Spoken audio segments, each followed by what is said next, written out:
एक दिन गुरुजी अपने शिष्यों को जड़ी बूटियों की जानकारी देने के लिए किसी जंगल में लेकर जा रहे थे। रास्ते में आवारा कुत्ते भौंकते हुए उनके पीछे आ गए। गुरु और उनका एक शिष्य उनकी ओर ध्यान न देकर चुपचाप अपनी राह पर चलते रहे, पर उनके अन्य शिष्य वहीं रुक गए। वे पत्थर मारकर उन आवारा कुत्तों को भगाने लगे। उन्हें भगाकर जैसे ही वे आगे बढ़े, अचानक एक बंदर उनके रास्ते में आ गया। वे उसे भी पत्थर मारने लगे। बंदर तब भी वहां से भागा नहीं। वह उन शिष्यों से चिढ़ गया था। बहुत देर तक वे उस बंदर से ही उलझे रहे। जब जंगल में पहुंचे, तब तक बहुत देर हो चुकी थी। जब वे अपने गुरु के पास आए, गुरु ने उनकी ओर देखा भी नहीं। उनकी अनदेखी करते हुए गुरु ने अपने साथ आए शिष्य से कहा, वत्स, शाम होने वाली है। जंगल में अब रुकना ठीक नहीं है। हमें यहाँ से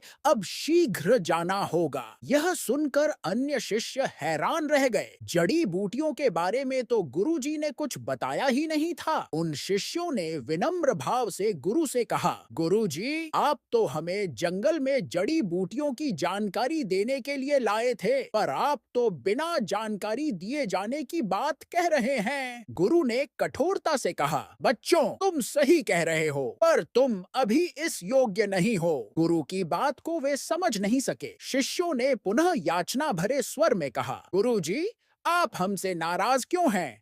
हमारा दोष क्या है? शिष्यों को समझाते हुए गुरु ने कहा, बच्चों, यदि तुम समय पर जंगल में आ जाते तो संभवतः मैं तुम्हें जड़ी बूटियों की जानकारी अवश्य देता, पर तुमने तो अपना सारा समय रास्ते में व्यर्थ की बातों में उलझने में ही गंवा दिया। शिष्यों को अपनी गलती का एहसास हो गया था। वे खाली हाथ मुंह लटकाए कुटिया में वापस आकर अपनी गलती पर पश्चाताप करने लगे, जबकि वह शिष्य जो रास्ते में न रुककर गुरु के साथ ही रहा था,